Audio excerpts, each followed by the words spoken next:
Just like in the original, the evening started out normal. One of those crisp Portland evenings where the breeze off the water feels clean enough to rinse your thoughts. The kind of night that makes you think maybe, just maybe, things are okay. Even if deep down you've been waiting for the floor to give out. Molly had been planning the event for weeks. A charity mixer hosted by her firm, with a sleek invite that made it sound more like a black tie gala than a corporate networking night. Rented loft near the river. Guest list packed with donors, polished staff, string lights, drinks that ended in the word infusion. I knew it mattered to her. So I made sure I showed up right. Suit pressed. New shirt. Even shined my shoes, which I hadn't done since our anniversary dinner last year. I cleaned out the car, vacuumed the crumbs from the back seat, and splashed aftershave that hadn't seen daylight since pre-COVID weddings.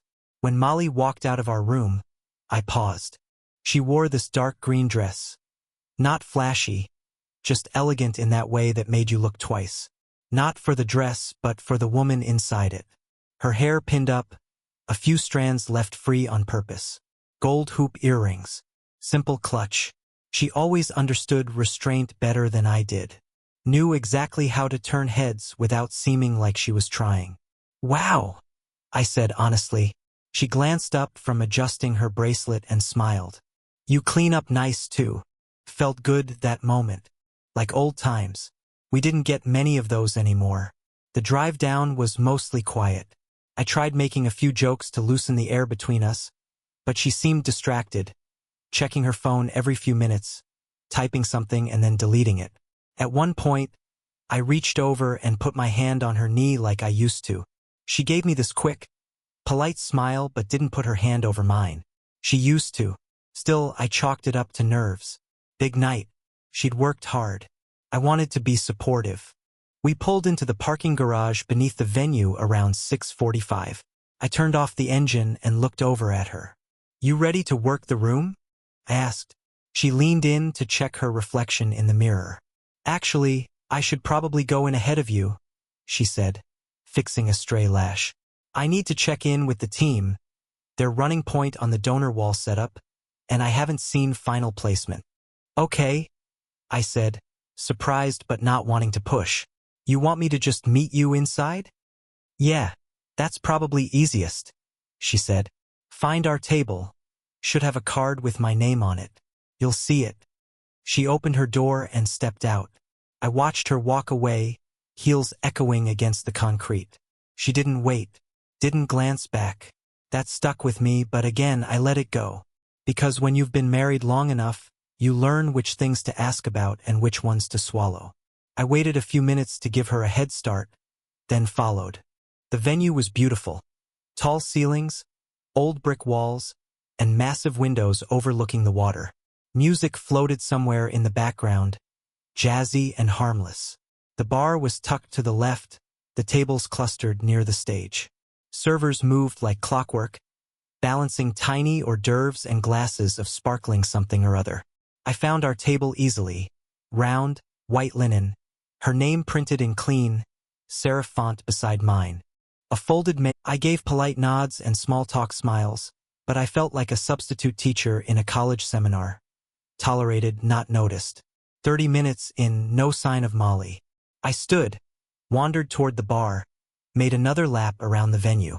Finally, I saw her, near the stage, sitting on a low couch, champagne in hand, laughing. She wasn't alone. Ethan was next to her, Ethan, the coworker she always talked about like he was a footnote. The guy with the dumb humor. The one who brought weird snacks to every meeting. The name I'd heard too many times to ignore, but never enough to raise hell. Until now. Because there he was, leaning toward her like she was telling the greatest story he'd ever heard. And there she was, her body angled in, shoulder brushing his, her fingers tapping his knee as she laughed. It wasn't just how close they were. It was the way she looked at him. Eyes lit up, relaxed, like she forgot anyone else existed. That used to be me. She hadn't seen me. Or maybe she had and just didn't care. Either way, I stayed where I was. Didn't move. Just watched. I scanned the room again, hoping I'd misread it. Hoping someone else would come up and sit beside her. Or that she'd stand and wave me over. Nothing. Just them. Tucked into their own little world while I stood like a stranger at the edge of it. After a while, I went back to the table. Alone. I sat there, picking at the bread basket, sipping what was probably my third glass of wine, and feeling something inside me click. It wasn't rage, not yet. Just the first cold sting of knowing. It's not always the words. Not the texts or the lipstick-stained collar people talk about. Sometimes it's posture. Eye contact. How someone laughs. Sometimes it's the way your wife touches another man's arm like she forgot she wore your ring to this event. I stayed the whole night. I don't know why. Maybe part of me hoped she'd come back to the table. Make it make sense. Say it was all nothing. But she didn't. Not once. I watched her mingle, touch shoulders, tilt her head toward him when he spoke. She looked alive around him. And when the event ended, she texted me. Just finishing up donor photos? Can you meet me at the car? No explanation. No acknowledgement that we'd spent the whole night separately. Just, meet me at the car. I didn't reply. Just walked to the garage and waited. When she climbed in, she looked tired. Not guilty, just tired. Sorry, she said. Like she'd forgotten I existed. It was just chaos in there. Yeah, I said, starting the engine. Looked like it. She didn't respond. Just scrolled through her phone while I drove us home. And I stared at the road ahead, hands tight on the wheel, wondering how long I'd been driving alone.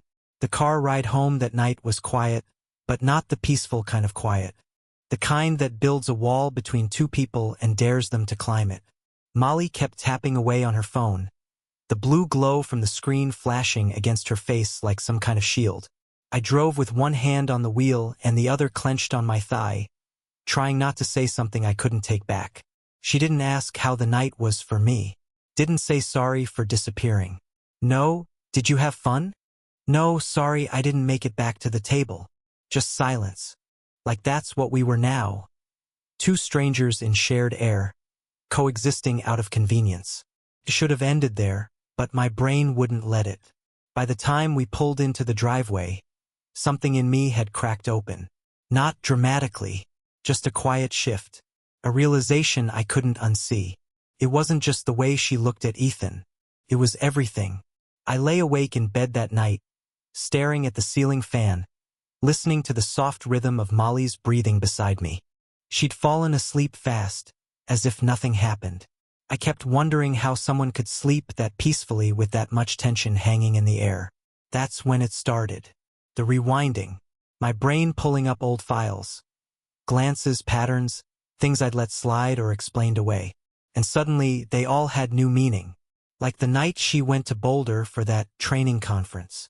I remember thinking it was strange she didn't post a single picture, didn't FaceTime, barely called. When I asked how it went, she gave me some generic answer. Long days, bad coffee, same hotel smell. That was it. Now, looking back, I couldn't remember her even showing me the hotel room. She always did that, she used to anyway. Show me the view or the weird painting above the bed, or laugh at the bad lighting in the mirror. This time, nothing. And that red dress, the one I found folded at the bottom of her gym bag. I remember pulling out her water bottle and seeing something buried under her leggings. I thought it was odd, she never wore red. And it wasn't the kind of thing you'd wear to a yoga class. Thin straps, low back, not wrinkled, either. Like it had just been slipped off someone's body and carefully hidden. I didn't ask about it. Didn't want to seem suspicious. I trusted her. Or I told myself I did. But the signs had been adding up long before that. She started locking her phone a few months ago. Not just a password, facial recognition. Said it was for security, since she worked with clients. But she used to leave her phone everywhere. Now it was always face down. Always in her pocket.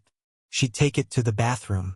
She'd check it mid-conversation, smile faintly, then tuck it away like nothing happened. The kind of smile you don't mean for someone else to see. I try to kiss her goodnight and get her cheek. I'd put my hand on her back and feel her flinch, just slightly, like the gesture surprised her. Or worse, bothered her. She used to lean into me when we watched TV. Lately, she'd sit on the far cushion and pull a throw blanket over her lap like it was armor. There was one morning, maybe 2 months ago, when I tried to wrap my arms around her while she was pouring coffee. Just a simple hug. She tensed, then smiled and said, "Easy, tiger. I'm sore from yoga." I remember thinking, since when does yoga make your ribs sore? It was a throwaway comment, but it stuck. Because everything about her lately felt rehearsed. Even her laugh. Even her affection, when it came at all, had that slightly delayed rhythm. Like she was copying something she'd seen once.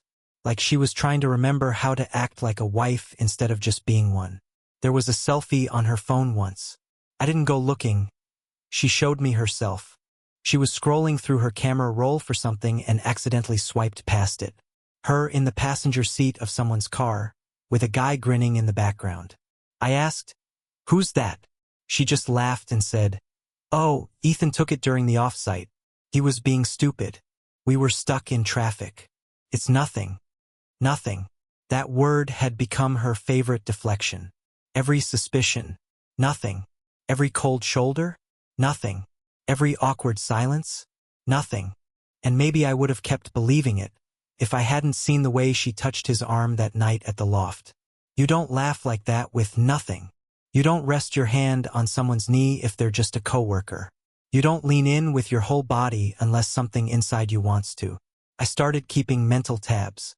Not in an obsessive way, just aware, hyper-aware, where she went, how she dressed, who she mentioned, who she didn't.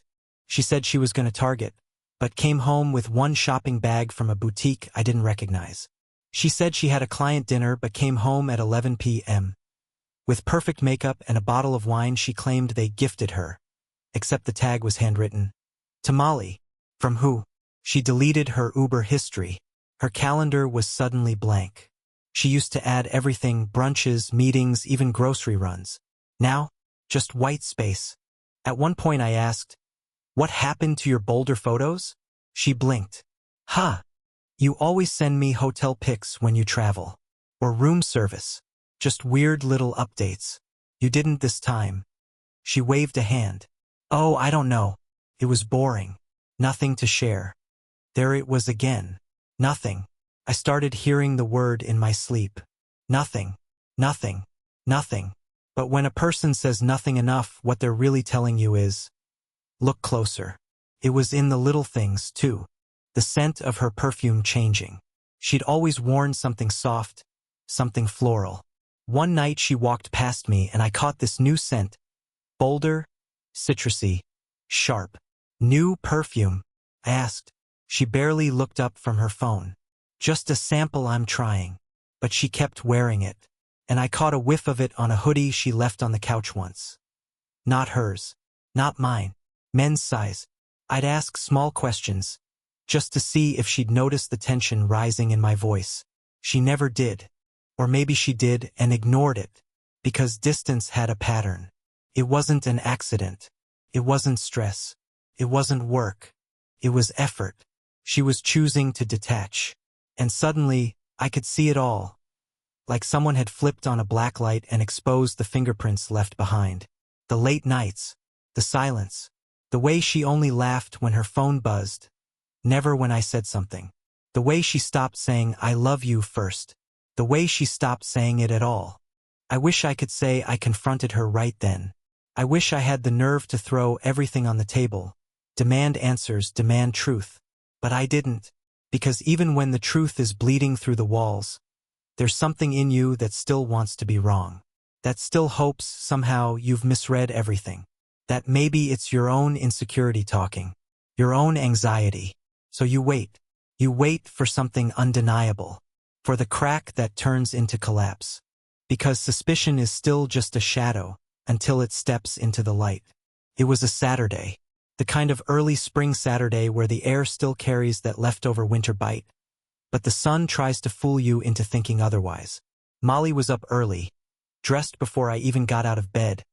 Black leggings, oversized hoodie, hair tied back in a way that made it look like she wasn't trying, but somehow still perfect. She kissed the top of my head lightly, out of habit I think, and said, "Spa day with the girls. Don't wait up." And then she was gone. I laid there for a minute, staring at the ceiling, listening to the sound of her car pulling out of the driveway. Spa day. That's what she called it. I didn't believe her. Not really. It wasn't just paranoia. It wasn't insecurity. It was instinct. The kind that doesn't scream but whispers so persistently that you finally start to listen. We had a motion-activated camera out back. I installed it myself a few months ago after someone's car got broken into down the block. I told Molly it was for peace of mind. She didn't ask questions. The camera wasn't perfect, but it was enough. Around 11 a.m. I got a notification. Motion detected. Figured it was just the neighbor's cat or a gust of wind. But something told me to check anyway, so I opened the app. At 11:06 a.m. a man entered through the side gate. He wore a dark hoodie and a ball cap pulled low. I didn't recognize him, but what made my stomach drop was what he was carrying. Molly's tote bag. The beige one with the leather strap she only used for day trips. It was slung over his shoulder like it belonged to him. No hesitation. No glancing around. Just a calm, practiced walk toward the back door. He didn't knock. He went straight in. I watched the timestamp tick by. 5 minutes. 20. 40. 1 hour. 2. At 1:17 p.m. he came back out. Same hoodie. Same ball cap. But now he was wearing her jacket. The cropped denim one I'd gotten her for her birthday last year. The one she said she liked too much to wear often. He walked out with it zipped halfway, sleeves pulled over his hands. Again, no rush, no guilt in his posture. Just someone leaving a place where they felt safe. I didn't move.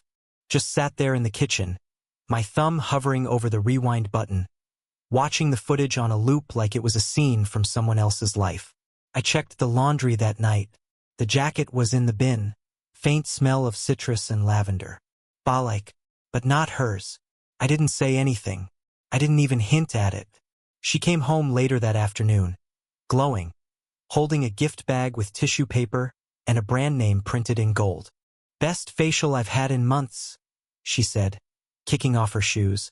I nodded, smiled, asked if the girls had fun. She said yes. I asked who showed up. She listed 2 names, one of which I knew for a fact had moved to Seattle last fall. Still, I said nothing, because I had what I needed. I didn't need to catch her in the act. I already had the act recorded. That night, after she fell asleep, I sat in the living room with the lights off. Just me and the TV muted, and the glow of the screen from my phone. I rewatched the footage, paused it on the frame where the man steps inside. I took a screenshot, then another when he left. I started a folder, labeled it something boring, home cam clips. Inside it, I saved the screenshot plus the video files, timestamps, metadata. I didn't just want proof. I wanted context, so I started keeping track of her days. If she said she was going to the gym, I checked the camera after. Most times, no motion. If she said she was grabbing dinner with coworkers, I'd check for the front door opening at a time that made sense. Just enough to capture the tabs, the time, the lack of anything remotely resembling work. It became a quiet ritual. She'd leave. I'd wait. I'd check. She'd lie. I'd listen. I'd record. I found a receipt one day, crumpled in the bottom of the trash. Room service for 2. Local hotel. Filet mignon, red wine, tiramisu. Dated the same night she told me she was crashing early after a long day. She'd come to bed that night in a silk robe I hadn't seen before. When I touched her back, she said, "I'm tired," turned away, went still. I added the receipt to the folder. There was a rhythm to it now, a system. I didn't tell any because you can't walk into a confrontation with just a gut feeling. You need hard edges. You need weight behind your words. You need to be unshakable. One afternoon, I walked through the house with a notepad, wrote down everything that didn't belong. A set of earbuds on her side of the bed that weren't hers. I checked, they were paired to an iPhone with a name I didn't recognize. An empty cologne sample on her vanity, not mine. Strong. Spicy. Not the kind of scent you'd pick for yourself, but maybe the kind someone gives you. A hoodie folded in the laundry basket. Not my size, not my brand. I started taking photos. Each one dated. cataloged. I felt like I was building a museum of neglect, a timeline of betrayal. And through it all, she kept lying like it was second nature. Going for a quick hike with Jenna. Camera shows no car movement. Staying late to work on a pitch deck. Wi-Fi shows her phone disconnected from 6:15 to 10:47. Spa day with the girls. Man walks in with her tote bag. Leaves with her jacket. And she still smiled at me like nothing was slipping through the cracks. I didn't confront her. Not yet. Because when someone's rewriting history in real time, you let them keep writing. Right up until you're ready to publish your version. The truth. That was what I wanted. Not a fight. Not a confession through gritted teeth. Just the truth. Out in the open. With the receipts to prove it. So I waited. I waited as the lies piled up like laundry neither of us wanted to fold. And every time she told me where she was going, or who she'd be with, or why she couldn't make it home in time for dinner, I just smiled and said, okay, because the camera didn't lie. And silence, I was learning, could be louder than anything else in the world. It happened a few nights later at dinner with friends. Nothing dramatic. No thunderclap. Just a sentence dropped into the middle of conversation like it didn't weigh anything at all. We were sitting around the table, 6 of us, half-empty wine bottles, plates pushed aside, the easy rhythm of people who'd known each other long enough to talk without thinking. The kind of night where you relax just enough to forget where you are. Molly sat across from me, one leg crossed casually over the other. She looked relaxed, comfortable, more like herself than she had in months. That should have been my first warning. Someone joked about modern relationships, how nothing was traditional anymore. Someone else laughed and said, monogamy's just a social construct anyway. And then Molly leaned back in her chair, lifted her glass and said it. Have you guys ever talked about partner swapping? She asked. I mean, it's not that taboo anymore. The table went quiet for half a second. Not awkward, just surprised. A few nervous laughs followed. Someone made a joke. Another person shrugged and said, to each their own. But Molly didn't laugh. She looked directly at me. Not playful. Not teasing. Just steady. Curious. Like she was testing a theory. I felt it then. That internal click. Like something heavy locking into place. This wasn't curiosity. This wasn't hypothetical. This was her checking whether I'd already figured it out. I didn't respond. Didn't smile. Didn't frown. Just took a sip of my drink and set the glass down carefully. Silence has weight when you let it. She tilted her head slightly, waiting. The smallest crease formed between her brows. Not worry, more like calculation. So? She asked. I'm just saying. Some couples find it brings them closer. Closer. I thought about the footage. The timestamps. The jacket in the laundry. The man who walked into my house like he belonged there. I thought about how she hadn't touched me in weeks, but could suggest sharing me with strangers like it was a casual lifestyle choice. I said nothing, and in that nothing something changed. The conversation drifted on without us. Someone poured more wine. Someone talked about work. The moment passed for everyone else. But for me, it crystallized everything.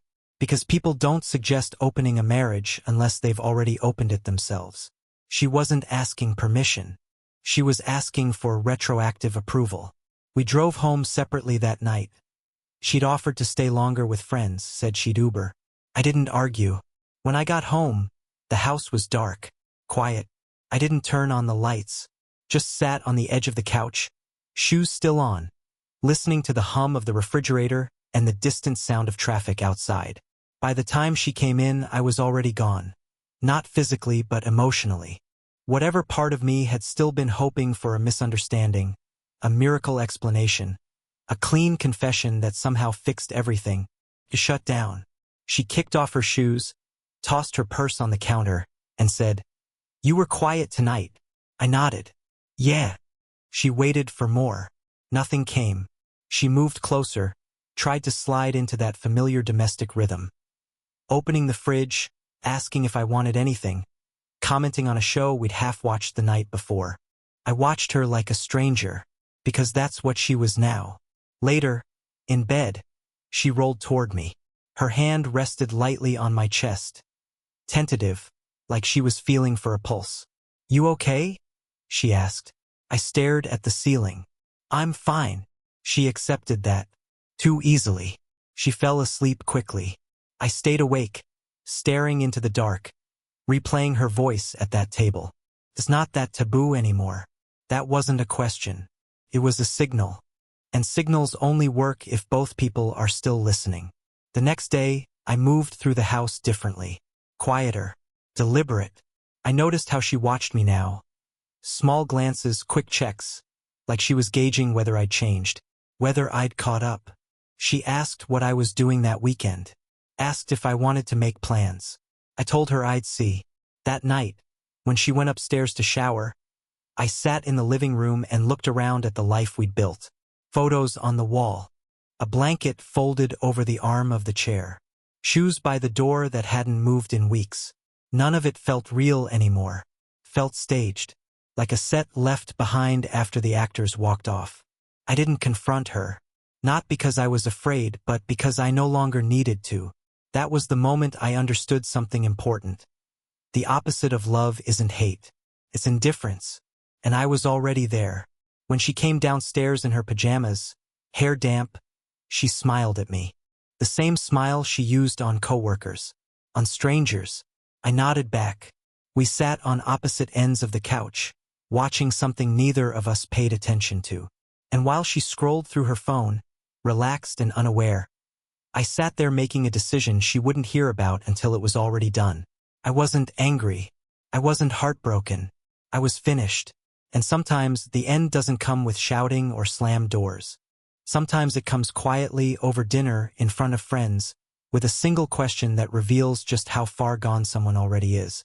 It happened later that night. Not the full ending, not yet, but the moment that tipped us over the edge. We were in the kitchen, lights dimmed, the house too quiet for two people pretending everything was okay. Molly stood at the counter, pouring herself a glass of water. She wore one of my old shirts, the navy one with the soft collar. She hadn't worn it in months. Maybe she thought it would mean something. Maybe she didn't think about it at all. I leaned against the doorframe, watching her. I don't think she realized I was studying her, not as a husband, but as someone trying to memorize what this exact moment looked like. The night you say goodbye to a life you built together. When she turned around, I asked it. Not with accusation. Not with edge. Just a simple question. "How's Ethan?" She froze for half a second. Not long. Just enough. Then came the deflection, the one she always reached for when caught off guard. "What?" I repeated myself gently. "How's Ethan?" She looked down, then to the side, then back at me. "I don't know what you mean," she said, too quickly. "Why are you asking me that?" No anger. No denial. Just avoidance. I didn't press. I didn't need to. Her reaction said more than any answer ever could. I nodded. "Okay." She stared at me for a moment like she was trying to figure out what I knew. How much, how deep, how long I'd been sitting in the knowing. But I gave her nothing. No accusations. No raised voice. Just silence. That, more than anything, seemed to shake her. Silence can be louder than rage. I turned to leave the room. She followed. "You're being weird," she said, trailing behind me. "Is something going on?" I looked at her then, really looked, and finally told the truth. "I'm leaving." She blinked. "What?" "I'm leaving," I repeated. "Not right this second, but soon." Her mouth opened, then closed. She took a step forward, hands slightly raised, like she was preparing for a conversation she hadn't expected to have. Or maybe one she'd hoped she'd never need to. Can we talk about this?" she asked.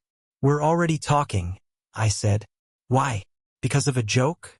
Because of what I said the other night?" I didn't answer. She kept going. "It didn't mean anything.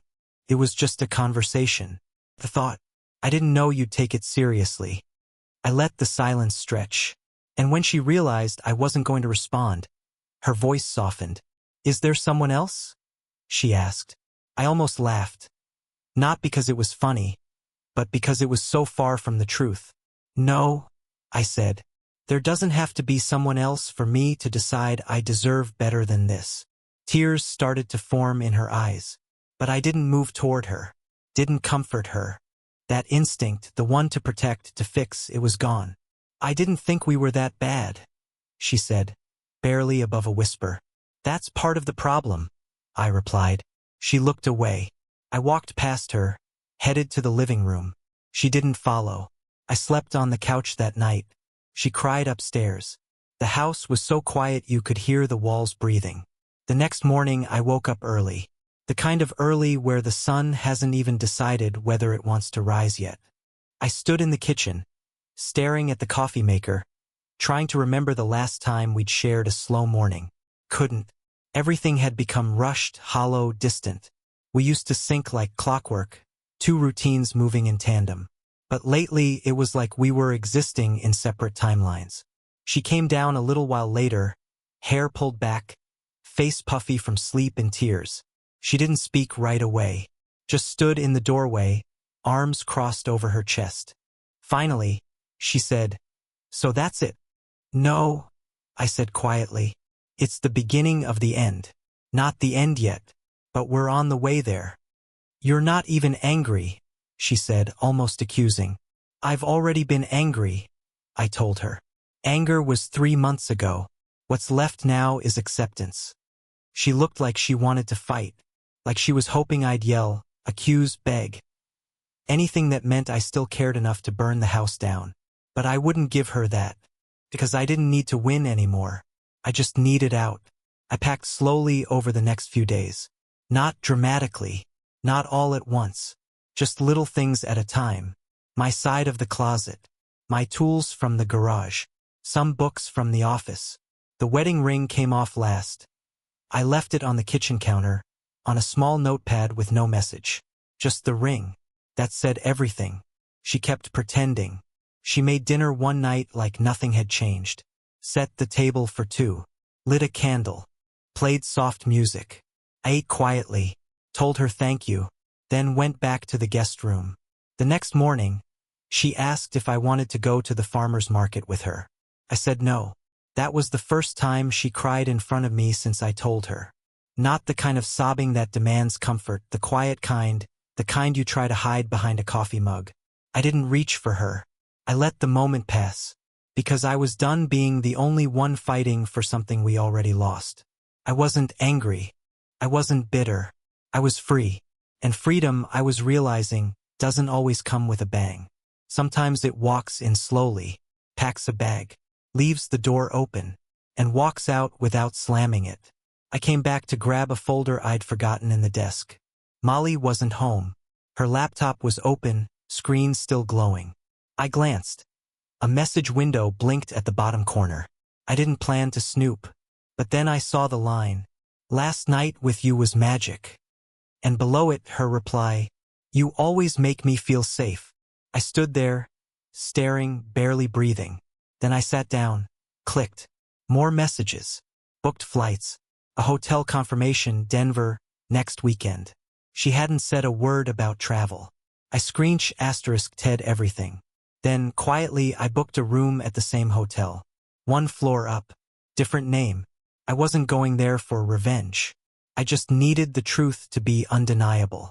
I needed the story to end on my terms, not hers. I recorded them from my room. Nothing graphic, just voices. Her laugh. His voice saying her name. The closeness. The truth. I gathered the files. ***TS. Messages. Hotel receipts. And audio. No notes. No threats. Just facts. I sent it all to Ethan's wife and HR. 1 email. 1 click. The next morning, Molly and Ethan checked out early. 2 days later, Molly left a voicemail. Broken. Apologetic. "I made a mistake. Please call me." I didn't. The divorce was filed. The silence said everything she never had.